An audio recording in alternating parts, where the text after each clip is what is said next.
বৃষ্টিতে ভিজে থাকা স্ট্রিট লাইটে বিদ্যুৎস্পৃষ্ট হয়ে মৃত্যু অষ্টম শ্রেণীর ছাত্রের। মুর্শিদাবাদের ধুলিয়ানে শুক্রবার রাতে সাইকেল আনতে গিয়ে বিদ্যুৎস্পৃষ্ট হয়ে মৃত্যু হয় কিশোরের।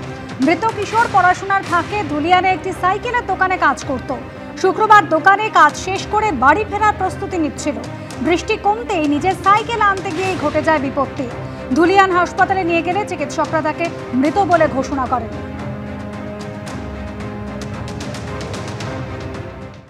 দেশের সামনে বড় বিপদ হলো অনুপ্রবেশকারীরা। তাদের ফলে ভারতের জনবিন্যাস পাল্টে যাচ্ছে, বেদখল হচ্ছে দেশবাসীর সম্পদ।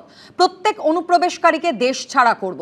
সর্দার বল্লভভাই প্যাটেলের 150তম জন্মজয়ন্তীতে হুঙ্কার দিলেন প্রধানমন্ত্রী নরেন্দ্র মোদী। নিশানা করলেন কংগ্রেসকেও। নরেন্দ্র মোদীকে পাল্টা জবাব দিয়েছে তৃণমূল এবং কংগ্রেস।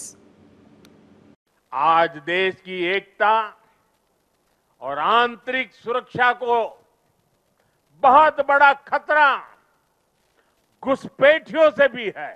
हम भारत में रह रहे हर घुसपैठिए को बाहर निकाल करके ही रहेंगे।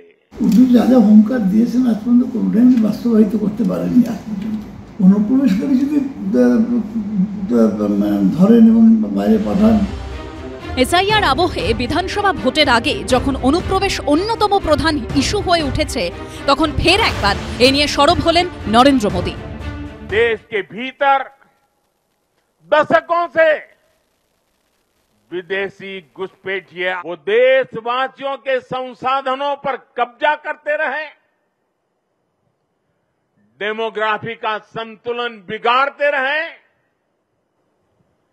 देश की एकता दांव पर लगाते रहे। অনুপ্রবেশকারী যদি কেউ হয় নিয়ম বিরুদ্ধভাবে, তাহলে সেখানে সরকার যা সিদ্ধান্ত নেবে সেই সিদ্ধান্ত আমাদের সরকার তো বলেনি কোথাও যে যারা অনুপ্রবেশকারী তারা থাকবে। কিন্তু যারা বলছে যারা ন্যায়সঙ্গতভাবে যারা ভোটার আছে তাদেরকে বাদ দিতে দেবো না আমরা। ধর্মান্ধতার উপর ভিত্তি করে রাজনীতিতে ইলেকশনে জয়লাভের চেষ্টা করছে। নাম না করে কংগ্রেসকেও নিশানা করেন প্রধানমন্ত্রী। पुरानी सरकारें इतनी बड़ी समस्या पर आंख मूंदे रही। वोट बैंक की राजनीति के लिए राष्ट्र की सुरक्षा को जानबूझकर खतरे में डाला गया। कुछ लोग देश हित से ज्यादा अपने स्वार्थ को ऊपर रख रहे हैं।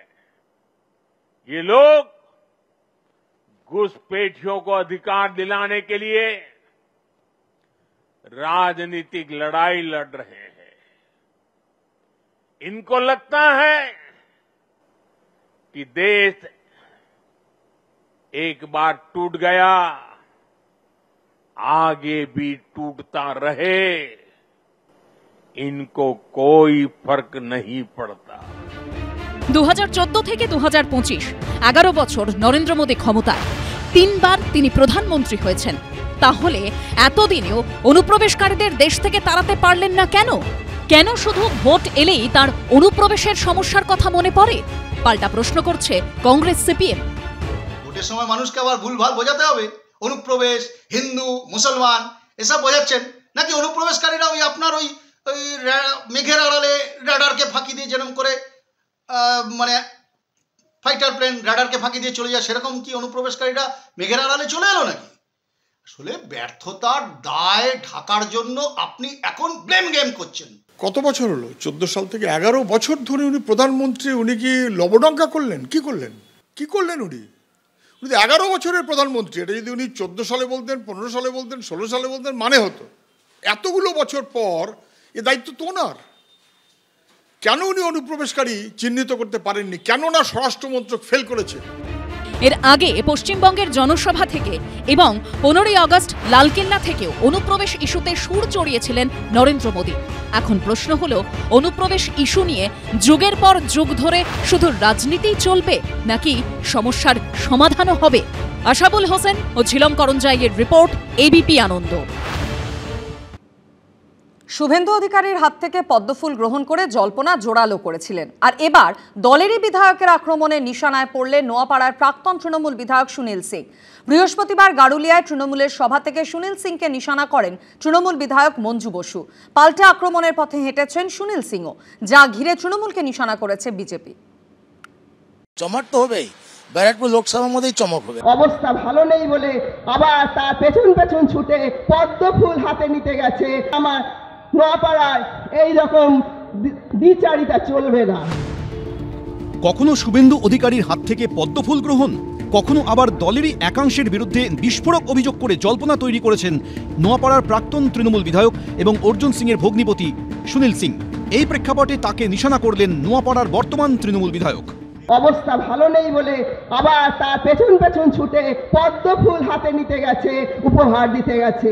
আপনারা তাকে চিহ্নিত করেন এবং তাকে সম্পূর্ণভাবে বয়কট করুন। একটা পায়ে এক ঘাটি জল খেতে হবে, একবার এখানে একবার ওখানে, সুবিধাবাদীর মতো এবং বহিরাগতদের মতো এইরকম ভাবে কাজ করা চলবে না। বৃহস্পতিবার গারুলিয়ায় সভা করেন নোয়াপাড়ার তৃণমূল বিধায়ক মঞ্জু বসু। সেখান থেকে নাম না করে প্রাক্তন তৃণমূল বিধায়কের উদ্দেশ্যে কার্যত আক্রমণ ছুড়ে দিলেন। পাল্টা আক্রমণের পথে হেঁটেছেন সুনীল সিংও। দুয়ারে সরকার যেমন হচ্ছে, দুয়ারে বিধায়িকা নেই। এখানে নওপাড়া বিধানসভাকে বিধায়িকায় কেউ পায় না, বাড়িতে গেলেও পায় না, আর গেলেও 3 ঘন্টা বসতে হয়। তো উনি দুয়ারে সরকার, উনি বিধায়িকা, আর দুয়ারে বাড়িতেও বিধায়িকা নেই। যখনই ভোট হয়েছে 2011 থেকে আমি প্রত্যেক বছর প্রত্যেক ইলেকশনে আমি তৃণমূল জিতিয়েছি। তার মানে এইটা নাকি আমি জিতিয়েছি, মমতা ব্যানার্জির আশীর্বাদ, আমাদের পরিশ্রম, আমাদের কর্মী পরিশ্রম জন্য আমরা তৃণমূল করে জিতিয়েছি। যা ঘিরে তৃণমূলকে কটাক্ষ করতে ছাড়েনি বিজেপিও। এটা ওদের পার্সোনাল ঝামেলা, পার্টিগত ঝামেলা।